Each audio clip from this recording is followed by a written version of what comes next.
Un saludo muy especial a la teleaudiencia. El día de hoy los acompañamos Gladys Osorio, docente orientadora, y Gloria Salazar, docente de apoyo pedagógico de la institución educativa Nuestra Señora del Pilar. Y queremos dar continuidad al proyecto de educación familiar con la temática del abuso sexual infantil.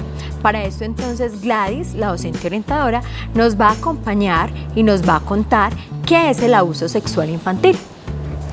Gracias, Gloria, muy contenta de permitirme poder estar nuevamente frente a ustedes. Entonces les cuento que el abuso sexual infantil es cualquier acto que tiene la característica sexual que se desarrolla entre una persona adulta o una persona que tiene mayor poder con un niño, niña o adolescente. Entonces hay varios tipos de abusos sexuales infantiles. Tenemos el tocamiento, las caricias, que puede ser con objetos, que puede ser con penetración o estimulación de los órganos genitales.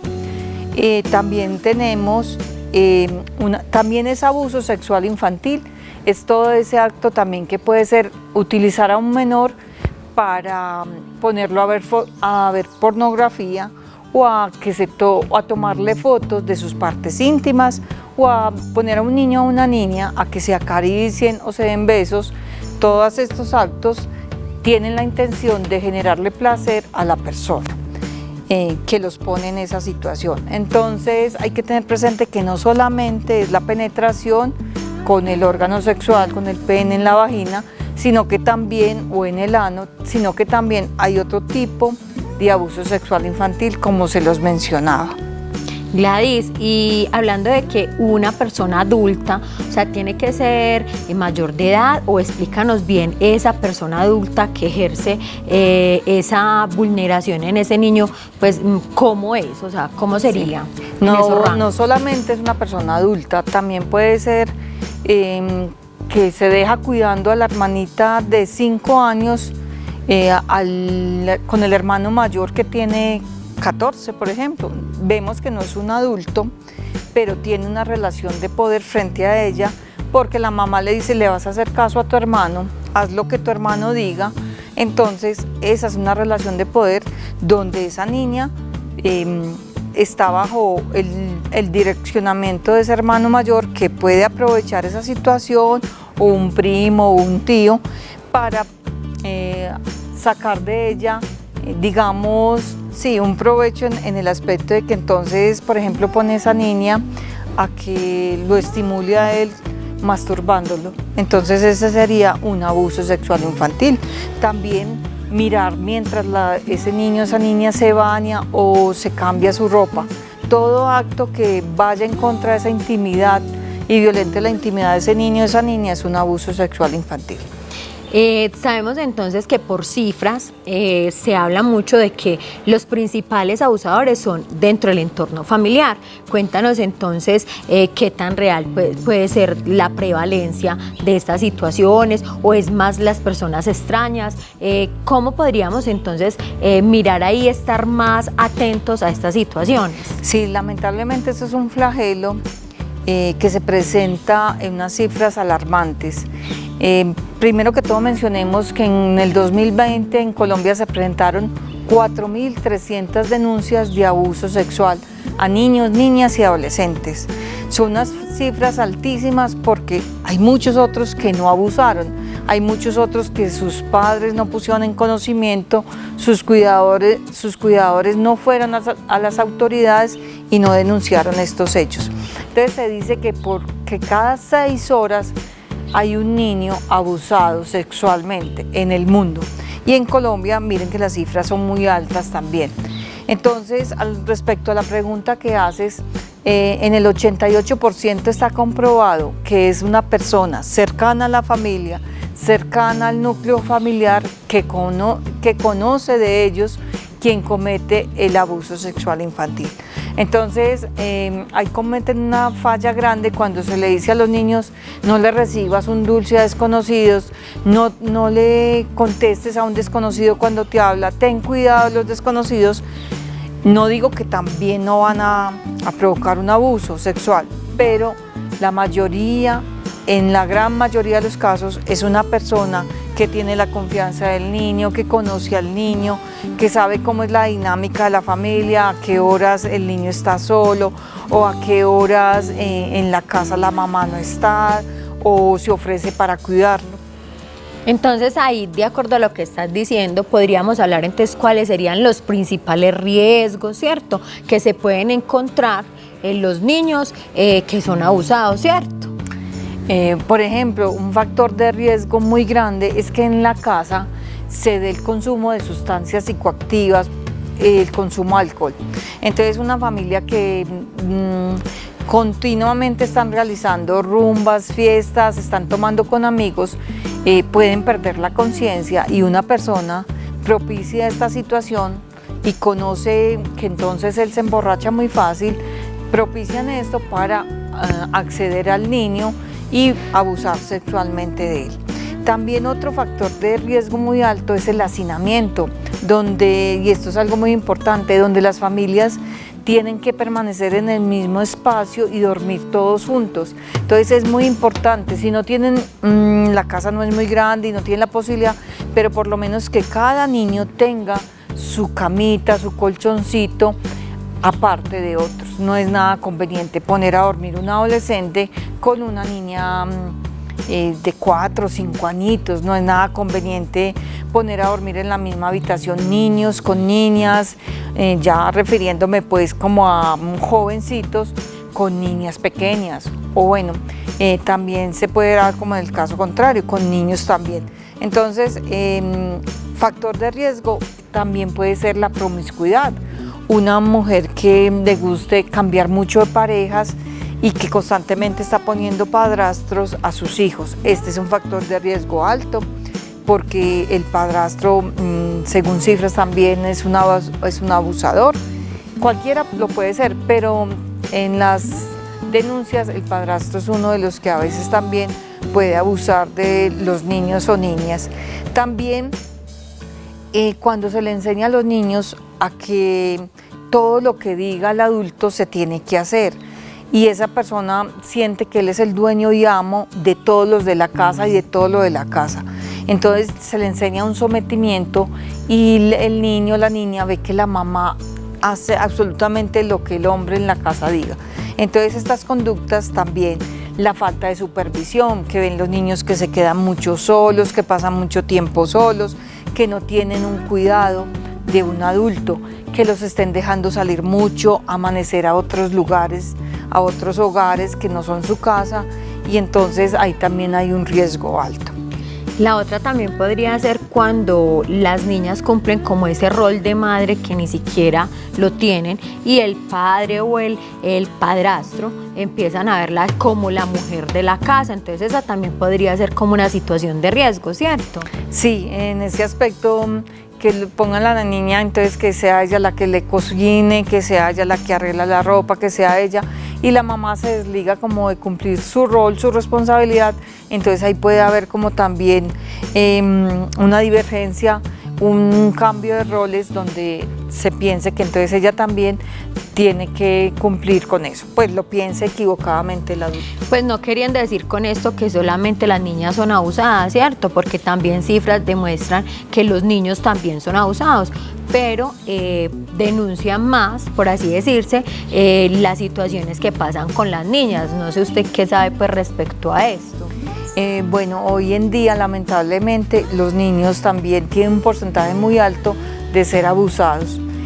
También esto se da porque fueron abusados estas personas cuando niñas, los abusadores, los victimarios fueron abusados de niños, entonces crecieron y ellos también no trabajaron ese aspecto, no lo elaboraron y crecen y hacen lo mismo que a ellos les hicieron, se vengan de esa forma, repitiendo y haciendo lo mismo que ellos pasó. Entonces ahora hay unas cifras muy altas de que son los niños y por parejo prácticamente, y niñas los que son abusados sexualmente.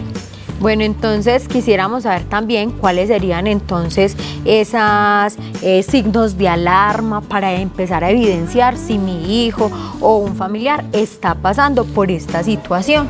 Bueno, tenemos varios signos o evidencias que pueden darnos a entender que algo no está bien en nuestro hijo, nuestra hija. Por ejemplo, que se esté quejando continuamente de dolores de cabeza, de dolores de estómago, de malestares físicos que antes o que no tienen una causa pues física aparente, orgánica. También se da que tienen temores a la hora de dormir, terrores nocturnos, niños que antes dormían solos, que estaban seguros, ahora están teniendo pesadillas, niños que están siendo retraídos, que en la escuela comentan, el niño cambió de un momento a otro, el niño o la niña dejó de compartir con sus amigos, dejó de sonreír, no quiere salir al descanso, bajó su nivel académico. Todo esto es un indicio de que algo no está bien en el niño. Al niño le cuesta mucho llegar y hablar y decir, mamá, mira, me está pasando esto, tengo temor por esto, pero ellos no hablan tanto en palabras, con argumentos, pero su cuerpo sí habla, su cuerpo sí está manifestando que hay unas dificultades. También puede ser la agresividad, que hay niños que se ponen agresivos y que tuvo un cambio en su temperamento de un momento a otro. También puede ser que inicien con juegos que tengan que ver, por ejemplo, juguemos a mamá y al papá, a la mamacita, y ese juego es que entonces empiecen a tocarse en sus partes íntimas o a besar a otro primito menor que ellos, por ejemplo. Esos juegos también están dando indicios de que el niño está aprendiendo algo más o que el niño vio eso en otro lugar o le enseñaron o alguien le enseñó eso. Tenemos ya otras evidencias que podrían ser también la depresión o el llanto constante. Pues la depresión en niños sería como que el niño no quiera ir a estudiar, no quiera organizarse, que se vea muy decaído. También podríamos hablar entonces dentro de esos signos de alarma físicos que los niños empiezan a tener un retroceso en su control de esfínteres, entonces empiezan a mojar la cama por esos miedos que empiezan a tener, esos temores, y también autolesionarse también porque sienten a veces como culpa sin ser ellos los culpables. Sí, en esto acabas de decir algo muy importante. Cuando el adulto o cuando la persona de mayor poder está cometiendo un abuso, comete un abuso sexual con un niño, la mayoría de veces existe un chantaje, existe que le han dicho, si le cuentas a tu mamá se van a quedar sin comida, se van a morir de hambre, voy a matar a tu mamá o a tu hermanito, a ti no te van a creer. Yo le voy a decir que eso es mentiras y me van a creer a mí y a ti te va a ir muy mal. Entonces todo esto son chantajes y son coerciones que hace el adulto. También le pueden enseñar de que eso es algo muy normal. El papá y la niña, todos los papás hacen esto con las niñas, entonces le enseñan algo que es distorsionado. Y la niña en su inocencia puede creer que esto es así y le puede decir, bueno, y es un secreto que tenemos tú y yo y no se lo vas a contar a nadie porque esto lo hacen todos los papás con sus hijas, pero es nuestro secreto. Y como les cuentan que es nuestro secreto, entonces también les van teniendo favores hacia ellas. Por ejemplo, les dan más ropa, las contemplan más, son las niñas preferidas o el hijo preferido, pues si es un niño, y todo esto es para ganarse que esa niña también guarde el silencio y también ir manipulándola. Pero nunca el niño va a ser el culpable de estos abusos sexuales. Siempre es el adulto el que sabe que eso no está bien y que eso no se debe hacer. Bueno, también es muy importante en esta parte mencionarles a los niños cómo se llaman realmente sus partes íntimas, porque los padres, por esos tabú que mantienen, entonces no les dicen los nombres reales a los órganos reproductivos, ¿cierto? O a las partes íntimas. Hablamos entonces de que les tienen que decir vagina, pene, no llamarlas galletica, florecita, penecito o palito, ¿cierto? Entonces, Gladys, es importante esto para que los niños no puedan tener, por así decirse, esa situación de vulneración de esos derechos. Sí, Gloria, ese es otro factor de riesgo, el que carezcan de una información de su cuerpo, del conocimiento de su cuerpo, una información sexual.